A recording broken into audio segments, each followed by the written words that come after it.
My name is Jeremy Devins, and this is the Quietmind Astrology podcast and video cast on YouTube. I'm going to be walking through how to interpret your own birth chart. So you can get your free birth chart at quietmindastrology.com. I'll send it to you within a week, and I'll show you exactly how to look at that chart. So just go put your info in there, and you'll get an email with your chart. In this video, I'm going to walk through how to interpret it. If you're just listening, I'll explain things in such a way that you don't need the visuals, but they definitely help. So look up Quiet Mind Astrology on YouTube if you're not watching the video, and subscribe there for more video lessons as well. So what I'm looking at here is a North Indian style birth chart. That means that all of the houses stay in the same position. There is also something called a South Indian birth chart, which means all of the signs stay in the same position. And I don't never normally use those for personal chart readings. So if you want to look at transits, the South Indian chart is very helpful. Some people prefer doing the South Indian chart in general. And if you happen to know that and like it, great. But I am going to stick with the North Indian style chart, and that's normally what I teach and what I recommend using, because you can see some interesting aspects just from looking at the North Indian chart itself. Right, the South Indian is more like a square with several squares in a clockwise pattern.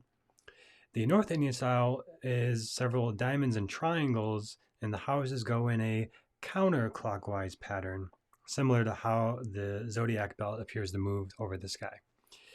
So in the first diamond at the top of the chart, if you're watching along or looking at your own chart, you can kind of understand, interpret this as well. The first diamond is the first house, and that represents something in particular. I'm going to talk about what all these things represent in passing briefly here, but just looking at what is the chart, first of all. So first diamond, first house, and we go to the left of that, the second shape, the first triangle really, is to the left of that is the second house. The next shape is the third house, the next shape is the fourth house, fifth house, and it continues counterclockwise, sixth house, seventh house, eighth house, ninth, 10th, 11th, and 12th. So there's 12 houses, just like there's 12 signs of the zodiac. Now, if you're watching along or looking at your own chart, you might be thinking, well, wait a minute, how is that the first house? There's a number 5 there. What does that mean? Well, number 5 here represents the fifth sign of the zodiac, not the fifth house. So the numbers in the North Indian style chart are the signs of the zodiac.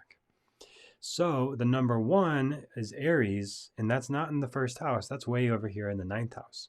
This number 5 is the fifth sign of the zodiac, which is Leo. So this is where it comes down to remembering and memorizing the signs of the zodiac. But when I send you your free chart, it actually shows you down here in this detail section what is in what sign. So for example, we see AS, that means the ascendant. That is what is rising, what sign of the zodiac is rising on the eastern horizon at the moment of your birth. In this case, it's Leo. Then we look at the sun. The sun, or Surya in Sanskrit, is in Gemini. That's the third sign of the zodiac. So we see that here, sun in Gemini, and it happens to be in the 11th house in the third sign of Gemini. So we see the houses and the signs and the planets all interrelate. So it's very, very narrow to think just, okay, I'm sun in Gemini. That excludes a bajillion other factors here. And there's so many things way beyond just what we're talking about today. But even just beyond sun in Gemini, it's also in the 11th house. And that makes a huge difference versus if it was in the 7th or 4th or any other house. Now we see the moon is in Sagittarius. We can see that in the details. We can also just see that looking at the chart. Moon in the 9th sign of Sagittarius. How do you know the 9th sign is Sagittarius? Well, it does take a bit of just memorizing these things and knowing the order of the zodiac. Aries is first, Taurus, Gemini, Cancer, Leo, and so on. And it does help to remember those things as you're looking at your chart, or if you ever decide you want to be an astrologer or study transits or study charts, definitely want to know the order of the zodiac.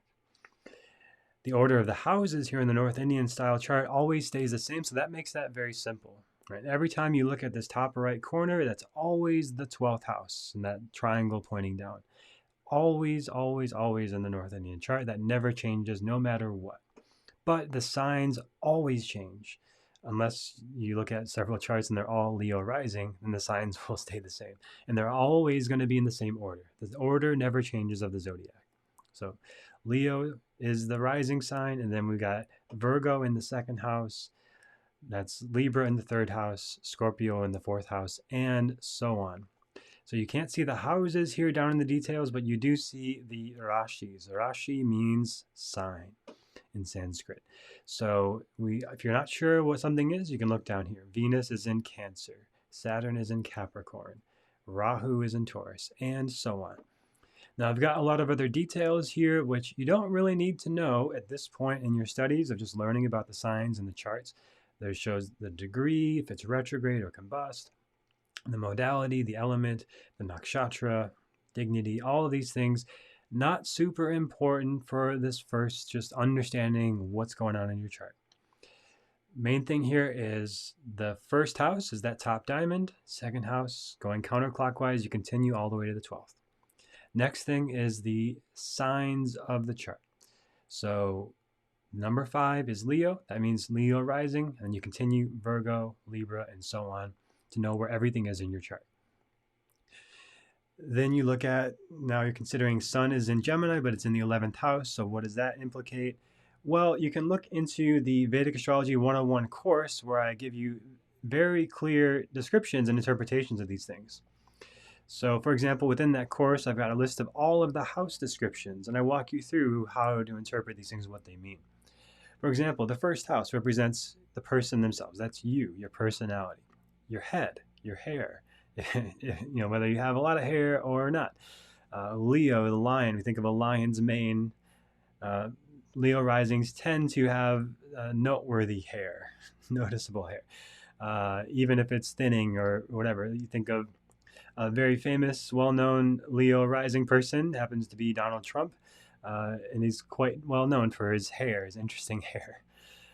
This can represent your skull, your brain, your skin, general immunity, vitality, overall well-being and success. Leo being ruled by the sun gives a lot of vitality and well-being and success. Now, there are many other factors. So there could be a negative affliction of the sun ruling the first house, and that would not be so good. All right, so without going too far into the weeds, right, you get the idea. We can look at the house interpretations. Inside of this Vedic Astrology 101 course, we look at the signs. So let's look at what Gemini represents. Sun is in Gemini. So Sun, authority, leadership, power in the areas of adaptability, being alert, being busy, being changeable, being clever, good communication skills. They have authority in these realms, right? That's the idea of how you start to put these things together. You add 1 + 1 + 1, this planet plus the sign plus the house to start to interpret your chart. That is what's inside Vedic Astrology 101. Then beyond that, if you want somebody to help you interpret this and understand it, which I highly recommend, even if it's not me, that's just very difficult to be objective and understand our own charts and see everything, especially as a beginner. That's where you can schedule a reading. That's at quietmindastrology.com is where you can schedule a reading. And you can listen to the free podcast. So every week I put out free horoscopes.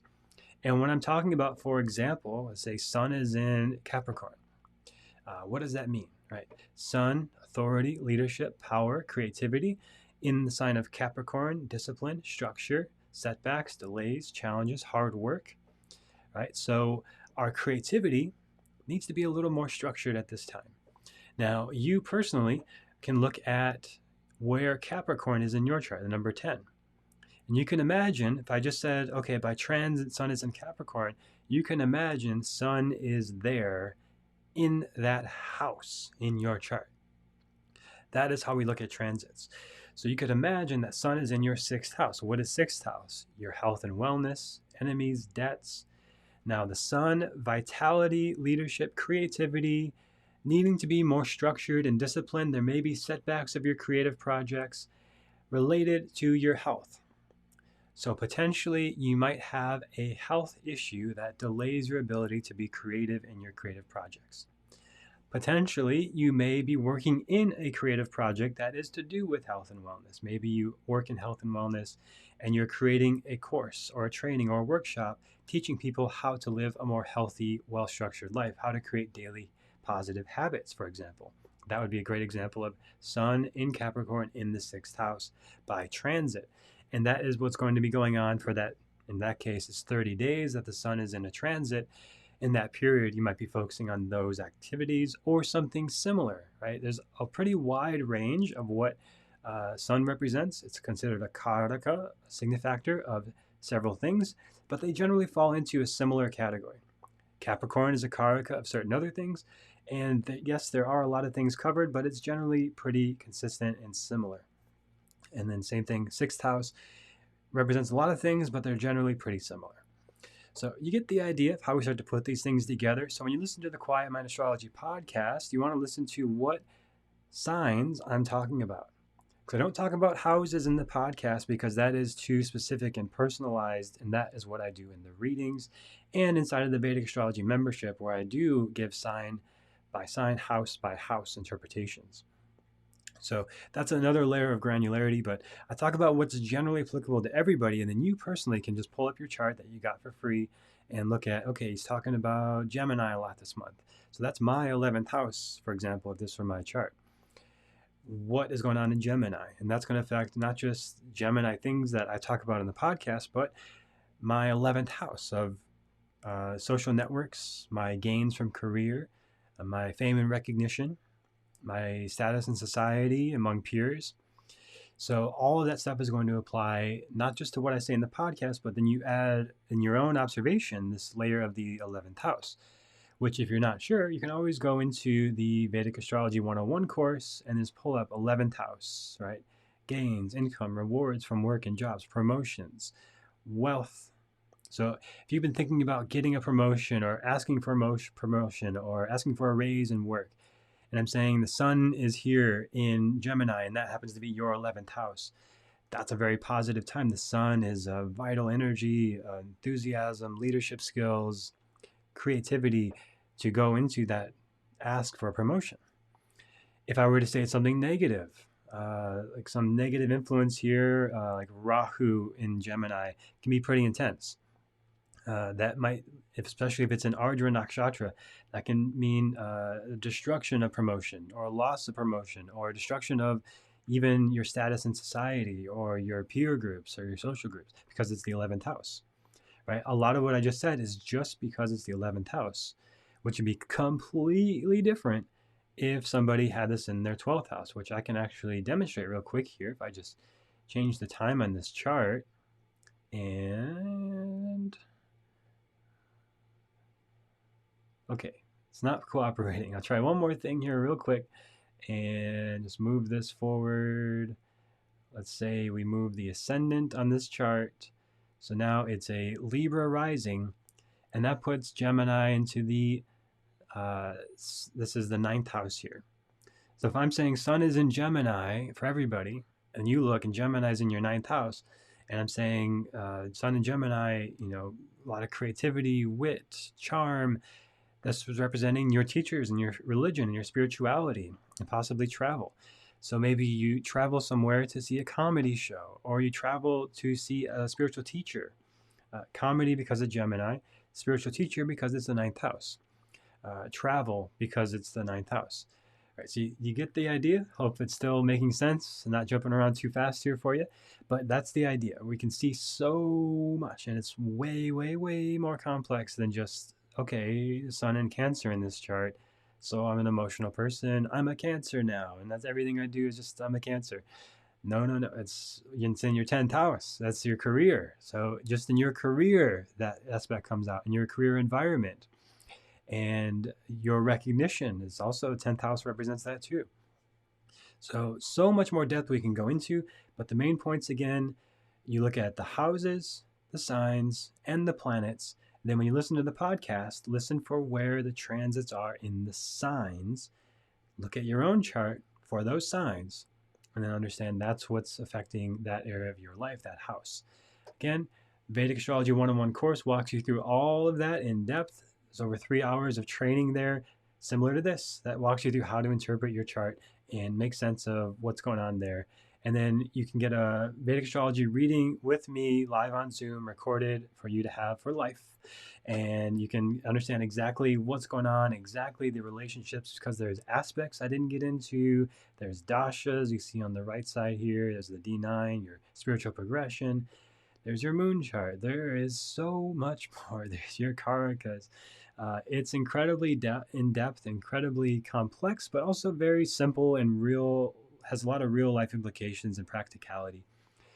It's phenomenal stuff. So I hope you found this helpful in making sense of your chart and how to interpret it from the basics. And if you have any questions, leave a comment on the YouTube video, Quietmind Astrology on YouTube, and subscribe to the podcast wherever you find podcasts, Spotify, Apple Podcasts, and all other platforms. All right, thank you for checking this out, and hope you have a great rest of your day.